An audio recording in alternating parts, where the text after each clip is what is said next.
611 EVM बदल दिया गया है। जी हाँ दोस्तों, 611 ईवीएम बदल दिया गया है, ऐसा आरोप लगाया जा रहा है। कहा जा रहा है कांग्रेस के नेताओं के जरिए कि कैसे जो है पहले फर्जी एग्जिट पोल दिखाकर लोगों को गुमराह करने की कोशिश की गई, अब उसके बाद ईवीएम का जो खेल है वो शुरू कर दिया गया है ताकि लोग एग्जिट पोल में उलझे रहे, एग्जिट पोल के आंकड़े को देखकर ये यकीन कर ले कि हाँ ये तो सही था, मीडिया वालों ने सही दिखाया। लेकिन खेल इसके पीछे और भी ज़्यादा खतरनाक खेला जा रहा है। ऐसा आरोप कांग्रेस के नेताओं के जरिए लगाया गया है दोस्तों कि छत्तीसगढ़ के अंदर 611 ईवीएम को बदल दिया गया है। इस वक्त की बड़ी जानकारी, बड़ी खबर आपको दे रही हूं कि कैसे कैसे खबर जो है लगातार बाहर निकलकर सामने आ रही है। कल तक, जी हाँ, कल तक खबर आ रही थी कि चुनाव आयोग के दफ्तर का चक्कर काटा जा रहा है। निर्मला सीतारमण, पीयूष गोयल, ये सब कोई बार बार चुनाव आयोग के दफ्तर पर जा रहे थे। हर कोई यही पूछ रहा था, जानना चाह रहा था कि ये चुनाव आयोग के दफ्तर का इनका क्या काम है। ये बीजेपी के केंद्रीय मंत्री हैं, बीजेपी से रिश्ता है, और किसी पार्टी का अचानक से चुनाव आयोग के दफ्तर में बैक टू बैक पहुंच जाना बड़े नेताओं का, ये तो शक पैदा करता है। हर कोई यही जानना चाह रहा था कि ये चुनाव आयोग के दफ्तर में क्यों जा रहा है। तो फिर पता है क्या सफाई आई है? वो कह रहे हैं कि चुनाव आयोग को वो कहने गए थे कि निष्पक्षता के साथ जो है आप चुनाव लड़ाइए, निष्पक्षता के साथ जो है आप काउंटिंग कीजिए, निष्पक्ष रहिए। चुनाव आयोग को ये समझाने बताने गए थे। अब जो पार्टी जीत रही है, जिस पार्टी को आंकड़ा 400 पार का तमाम एग्जिट पोल ने दे दिया है, उस पार्टी को भला डर किस बात का, काहे का डर सता रहा है? जो चुनाव आयोग को ये सब बताने के लिए पहुंच रहे। सवाल बहुत सारे दोस्तों दिमाग में घूम रहे हैं, लेकिन जवाब एक भी नहीं है। चलिए आपको एक एक करके वो तमाम खबरें बता दूं कि क्या हो रहा है, किस तरीके से ईवीएम गायब से लेकर बीजेपी नेताओं का दफ्तर पर चक्कर लगाना। अब देखिए, कृष्णकांत है, वो पत्रकार हैं और लिखते हैं कि बिलासपुर में छत्तीसगढ़ में 611 ईवीएम बदलने का आरोप लगा है। कांग्रेस प्रत्याशी देवेंद्र यादव का आरोप है कि मॉक पोल और 17C में नंबर अलग अलग है, स्पष्ट जवाब नहीं मिला तो वो कोर्ट जाएंगे।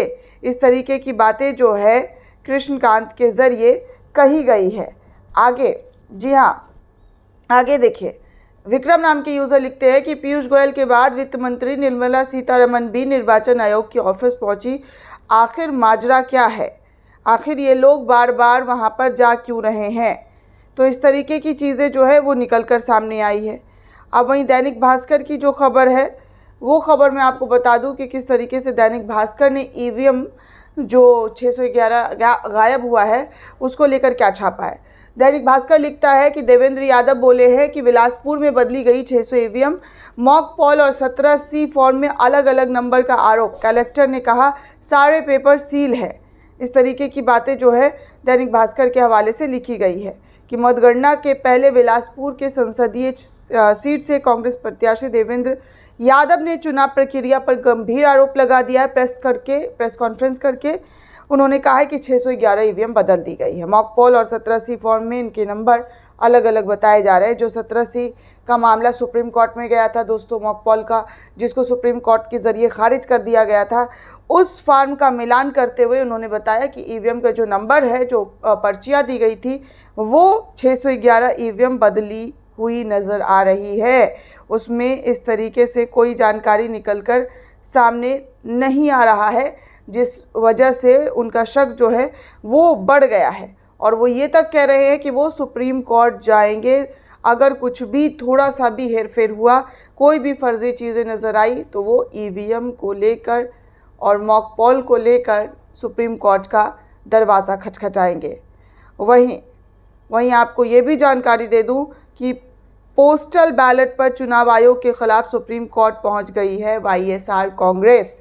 अर्जी भी दाखिल कर दी गई है। एक और मामला सुप्रीम कोर्ट पहुंच गया है।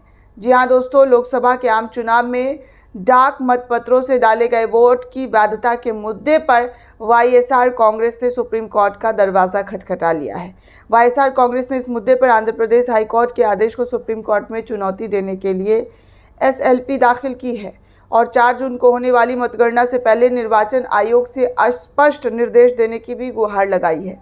याचिकाकर्ता वाईएसआर कांग्रेस ने डाक पत्रों की वैधता को लेकर राज्य के मुख्य निर्वाचन आयोग अधिकारी और निर्वाचन आयोग के आदेश को हाईकोर्ट में चुनौती दी है, जिसमें डाक मतपत्रों की वैधता सुनिश्चित करने की प्रक्रिया बताई गई है। याचिकाकर्ता की दलील है कि राज्य के मुख्य निर्वाचन अधिकारी के मेमो को चुनौती दी गई है, जो डाक मतपत्रों की वैधता तय करने के लिए पूर्व स्थापित नियमों को छूट देते हैं।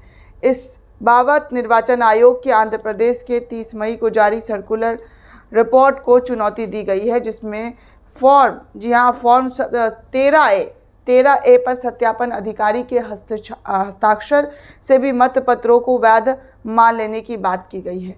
तो ये सब कुछ जो है इधर एक तरफ चल रहा है, एक तरफ बीजेपी जीत रही है ये बताया जा रहा है, दूसरी तरफ बीजेपी को डर सता रहा है। चुनाव आयोग के दफ्तर पर बड़े बड़े नेता पहुंचे, पीयूष गोयल, निर्मला सीतारमण, और सबसे बड़ी बात 611 ईवीएम बदल देने की बात की जा रही है। अब 600 ईवीएम बदल दिया गया है, क्यों बदला गया है? अगर ये बात सही है कांग्रेस नेताओं की, तो सोचिए ईवीएम पर लोग भरोसा कैसे जता पाएंगे। हालांकि निर्वाचन आयोग कह रहा है कि कोई जो है सील नहीं टूटी है मशीनों की। पता नहीं क्या चल रहा है।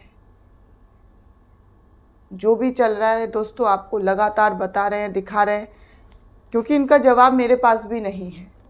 अगर कोई जवाब आता चुनाव आयोग की तरफ से तो मैं आपको दे देती। और सबसे बड़ी बात कि चुनाव आयोग को लेकर, उनके कामकाज को लेकर पूरे चुनावी प्रक्रिया के दौरान सवाल उठते रहे हैं, बार बार सवाल उठते रहे हैं। चाहे वो फॉर्म 17C का हो, आंकड़ा का हो, जो डेटा का जो आंकड़ा है वो बदल दिया जा रहा था, अचानक से 60% को 65, 66 कर दिया जा रहा था। तो इन सब को लेकर कांग्रेस और तमाम विपक्षी दल के नेताओं ने ज़बरदस्त तरीके से सवाल उठाए थे, लेकिन फिर सुप्रीम कोर्ट में याचिका भी दाखिल किया गया था और सुप्रीम कोर्ट ने इन तमाम मामलों पर सुनवाई करते हुए इस पूरे मामले को खारिज कर दिया और कहा कि इस वक्त टाइम नहीं है कि इस तरीके की चीज़ें की जा सकती है, क्योंकि वक्त जो है वो हाथ से निकल चुका है। ये सब कहते हुए याचिका को खारिज कर दिया गया है। आगे भी आपको तमाम जानकारी मिलती रहेगी दोस्तों कि आखिर ये क्या हो रहा है, किस तरीके की चीज़ें जो है बदली हुई है या नहीं हुई है। जैसे ही कोई खबर निकल कर सामने आती है आप तक ज़रूर पहुंचाएंगे। बने रहें चैनल के साथ, देखते रहें चैनल को। धन्यवाद।